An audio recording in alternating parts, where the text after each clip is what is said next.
이사야 38장으로 갑니다. 이사야 38장 1절 2절 말씀 봉독합니다. 이사야 38장 1절 2절 말씀 같이 봉독합니다. 그때 히스기야가 병들어 죽게 되니 아모스의 아들 선지자 이사야가 나아가 그에게 이르되 여호와께서 이같이 말씀하시기를 너는 내 집에 유언하라 내가 죽고 살지 못하리라 하셨나이다 하니 히스기야가 얼굴을 벽으로 향하고 여호와께 기도하여 아멘 아멘. 오늘 말씀은 국가적 위기를 극복한 히스기야가 병들어 죽게 되었을 때 일어난 일을 내용으로 하고 있습니다. 히스기야 왕이 병들어 죽게 되었다고 했습니다. 1절입니다. 병에 걸린 시점을 그때에 라고 표현했습니다. 그때에 병들었다. 이 말은 그러한 날들에 라는 뜻인데요. 사네립의 1차 침공이 있던 제위 14년째인 주전 701년으로 보고 있습니다. 그러니까 히스기야는 병이 든 상태로 전쟁을 맞이했고 전쟁이 끝났을 때 심각한 상태에 이르렀던 것입니다. 그러니까 생각해보면 병든 사람이 그 온갖 일을 감당해야 되니까 더 힘들었겠죠. 죽게 되었다라고 했습니다. 할라라는 히브리어를 쓰는데 죽게 되었다, 이 할라라는 말은 너무나 오래되어서 닳아질 대로 닳아서 쓸모없게 되었다는 뜻입니다. 죽음이 임박한 상태가 되었다는 말입니다. 국가적 위기를 넘겼지만 히스기야의 몸의 모든 기능이 극도로 허약하여졌고 환부로 인한 고열과 통증으로 절망적이었을 것이다. 그렇게 말씀하고 있습니다. 그렇게 보고 있습니다. 국가적 위기 가운데 또 국가적 위기를 넘기니 개인적 위기가 다가왔습니다. 그럴 수 있죠. 어떤 큰 일을 끝내면 또 새로운 일들이 또 기다리고 있고 그런 것이 히스기야에게도 일어나고 있습니다. 두 번째로 선지자로부터 유언하라는 여호와의 말씀을 듣게 되었습니다. 1절 후반부입니다. 여호와께서 선지자를 보내셔서 뜻을 전하신 것입니다. 히스기야의 죽음을 통보하기 위한 것이었습니다. 너는 내 집에 유언하라 하셨습니다. 자신의 집에 관한 모든 문제에 대해서 해결책을 정해주고 왕으로서 해야 할 일을 다 하라는 그런 말씀입니다. 잔인한 말씀이죠. 무엇보다도 사후 왕이 계속 갈등이 벌어지지 않도록 후계자를 정해놓으라는 말씀이기도 합니다. 내가 죽고 살지 못하리라. 이렇게 냉혹하게 말씀하시면서 그렇게 해야 할 이유가 바로 이겁니다. 네가 못 살 것이니까 그렇게 해야 된다. 이렇게 그 이유를 말씀하고 있습니다. 반드시 죽을 것이기 때문이라 하셨습니다. 이 정도라면 희망이 없는 것입니다. 히스기야의 마음이 절망과 소망 사이를 왔다 갔다 했을 것입니다. 그냥 죽을 것이다 말을 하지 얼마나 더 힘들겠습니까? 또 하나님께서 그렇게 말씀하셨으니 이거 뭐 꼼짝 못하고 이제 뭐 말씀대로 되는 거니까 말씀대로 이루어진 걸 봤잖아요. 또 보고 있잖아요. 그리고 보았고 또 그 사실을 알고 있잖아요. 그런데 하나님께서 죽을 것이다 말씀하시니까 뭐 꼼짝 못하는 거 아니겠습니까? 이걸 통해서 깨닫습니다.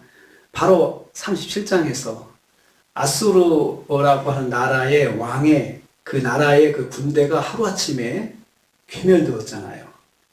죽는 것도 하나님께서 주관하시고 또 사는 것도 하나님이 주관하신다는 사실을 히스기야 왕이 누구보다도 명백하게 체험을 하고 있고 했고 하고 있습니다. 그런 하나님께서 그렇게 말씀하시는 것은 하나님은 국가의 흥망성쇠를 주관하시고 개인의 흥망성쇠도 주관하신다. 이 사실을 다시 한번 말씀하시고 있는 것입니다. 히스기야에게도 똑같이 죽고 사는 문제 하나님 손에 달려있고 18만 5천 명의 죽고 사는 문제 사네립 왕, 아수르 왕의 죽고 사는 문제 하나님 손에 다 달려있다고 하는 것을 말씀대로 이루어지는 것을 보여주셨습니다.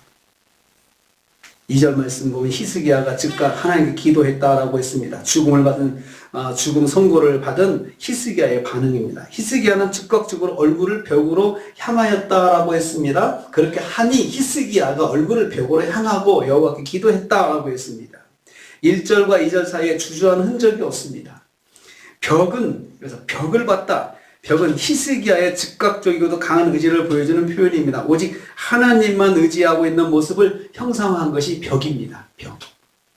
딱 하나님만 바라보고 세상을 바라보지 않고 딱 하나님만 바라본 거죠. 세상적으로 자기가 할 수 있는 모든 것들을 한번 동원해 봐야겠다라고 생각하지 않고 즉각적으로 딱 벽만 보고 하나님께 기도했다라고 말씀하고 있습니다. 여호와께 기도했다 했습니다. 선지자로부터 죽음이 선고되는 순간 절망하거나 체념하지 않고 마음을 다해 여호와 하나님께 간구했던 것입니다. 히스기야는 모든 세상적인 방법에 대한 기대를 완전히 끊고 오직 하나님께 전적으로 매달렸음을 보여주고 있습니다. 기도하였다는 말은 능동적인 동사입니다. 힘써서 노력해서 마음이 복잡하고 힘들어도 그것을 이기면서 하나님만 바라보는 그 기도가 바로 기도하였다라는 말 이것입니다. 자신이 의지적으로 노력해서 기도하는 것입니다. 노력해서 기도하는 거죠. 기도할 수 없는 환경이 얼마나 많겠습니까? 몸이 아프고 힘들고 또 여러 가지로 상황이 어려운데 그렇지만 그것을 이기는 방법은 내가 의지적으로 노력하는 거지. 의지적으로, 의도적으로 노력하는 것이고 힘써서 노력해서 기도하는 것입니다. 히스기야는 하나님께서 한 국가의 흥망성쇠도 주관하시고 개인의 흥망성쇠도 생사화복도 주관하신다는 사실을 누구보다 알고 있기 때문에 하나님께서 딱 말씀하셨을 때 그 하나님을 꽉 붙잡은 거예요. 꽉 붙잡은 거예요. 하나님을. 꽉 붙잡고 하나님 앞에 기도했다라고 했습니다. 오직 하나님께만 소망을 두고 하나님만 바라보는 것이 살 길일 때가 있습니다. 히스기야는 그걸 알았습니다. 내가 살 길은 하나님만 붙잡는 것이구나. 하나님 이렇게 말씀하셨어도 이렇게 말씀하실 때는 하나님의 또 마음이 또 있을 것이다 라고 생각하고 하나님만 붙잡고 하나님 앞에 기도하는 것을 볼 수 있습니다. 벽만 바라봤습니다. 세상을 볼 수 있는 그런 것을 다 차단하고 딱 면벽해서 하나님만 바라보면서 기도했던 것입니다. 오늘 우리는 하나님만 바라보는 히스기야의 모습, 우리가 잘 알고 많이 봤던 말씀이지만 지금까지 하나님께서 37장을 통해서 하나님의 손에 달려있다는 걸 보여주셨어요. 나라도 하나님 손에 달려있고 개인도 하나님 손에 달려있다는 걸 보여주셨거든요. 조목조목 말씀해 주셨고 그것이 그대로 이루어지는 것을 히스기야가 봤습니다. 그걸 본 히스기야가 비록 너 이제 죽을 거니까 유언해 이렇게 말씀하셨지만 하나님께서 말씀만 하시면 나라도 살 수 있다는 것을 히스기야는 거기서 힌트를 얻은 거예요. 그래가지고 하나님 앞에 뭐 두말하지 않고 그냥 엎드린 겁니다. 무조건 엎드린 겁니다. 하나님 앞에. 그것이 방법이죠. 오직 하나님께만 소망을 두고 하나님을 붙잡은 히스기야가 오늘 우리에게 귀한 교훈을 줍니다. 우리도 뭐 거두절미하고 하나님만 바라보고 오직 하나님만 의지하고 기도해야 할 때가 있습니다. 그때 하나님께서 은혜를 베풀어 주시고 역사해 주십니다. 오늘 하루 오직 하나님만 바라보시고 또 무슨 일이 있든지 세상을 의지하지 마시고 하나님만 바라보시고 하나님 앞에 엎드려서 주여 붙잡아 주옵소서 인도해 주옵소서 이렇게 기도함으로 오늘도 말씀 안에 승리하시는 저와 여러분 되시기를 주님의 이름으로 축복합니다. 주님 감사합니다.